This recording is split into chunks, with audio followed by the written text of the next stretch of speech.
सोनाराळी मित्रमंडळ संयुक्त विद्यमानाने आमचा आजच्या कार्यक्रमानिमित्त आपल्या दैवज्ञ समाजाचे अध्यक्ष सन्माननीय संजयजी दांडेकर, तसंच आपल्या रुक्मिणी महिला मंडळाच्या अध्यक्षा मीनाताई वाहगरकर, सोनाराळी महिला मंडळाच्या अध्यक्षा पूर्वाताई फुटाला, नगराध्यक्षा नवनिर्वाचित नगराध्यक्षा माधवीताई फुटाला आणि सर्व नवनिर्वाचित नगरसेवक, उपस्थित व्यासपीठ आणि समोर असलेले सगळेच माझे बंधू भगिनी, ज्ञातीबंधू भगिनी.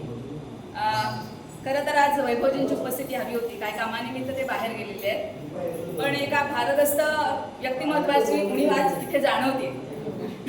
कारण ज्या सोनाराळीमध्ये ते लहानाचे मोठे झाले, त्यांचा असलेला अवखळपणा असेल, ते लहानाचे मोठे कसे झाले तुम्हाला सगळ्यांना माहिती आहे, त्यांची मस्ती.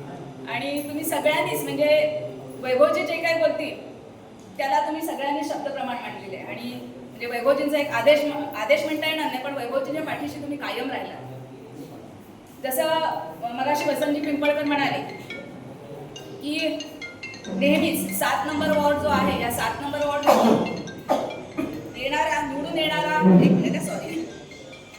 निवडून येणारा जो उमेदवार आहे, उमेदवाराला नेहमीच इथून मोठ्या प्रमाणामध्ये मतदान होतं.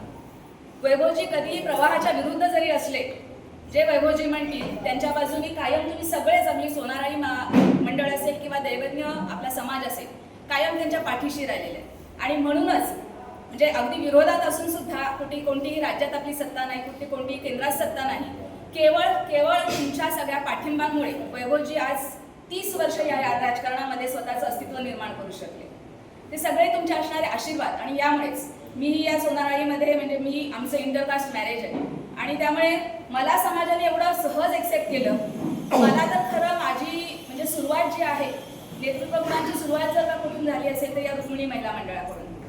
रुक्मिणी महिला मंडळाची मी सुरुवातीलाही अध्यक्ष होते आणि त्यानंतर आता गेली 3 वर्ष अध्यक्ष होते. आणि मला आठवतं की आपले छोटे छोटे जे कार्यक्रम होतात, त्या कार्यक्रमामध्ये मला पुढे करण्यामागे बबिताई, नेहा बहिणींचा हात जास्त असायचा की नाही तू बोलायचंस.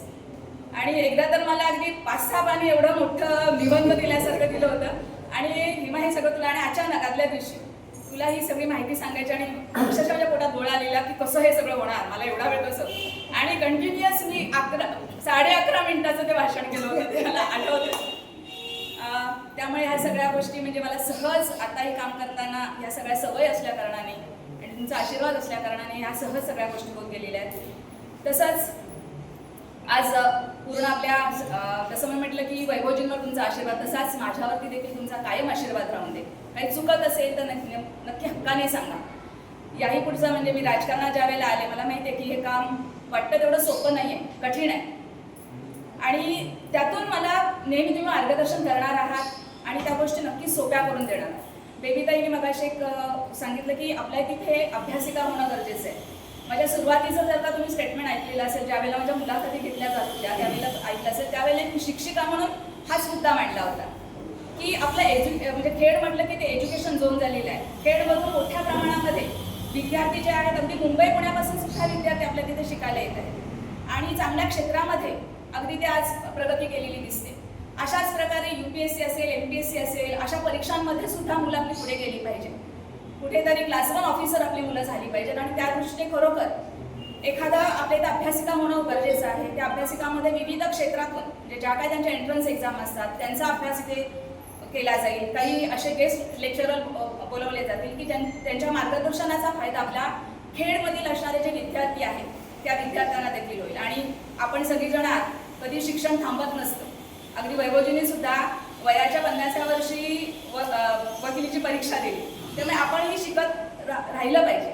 आणि शिक्षणाच्या क्षेत्रात असल्या कारणाने नेहमीच माझं प्रथम प्रयत्न राहील की विद्यार्थ्यांसाठी काय काय करता येईल, जे आपले मुलं आहेत ती पुढे कशा प्रकारे जातील, त्यासाठी मी नक्की प्रयत्न करणार आहे. आपण इथे मला बोलवलं, जो मान सन्मान दिला त्याबद्दल पुनश्च एकदा धन्यवाद. असंच प्रेम आणि तुमचा आशीर्वाद कायम पाठीशी राहू दे. जय हिंद, जय महाराष्ट्र.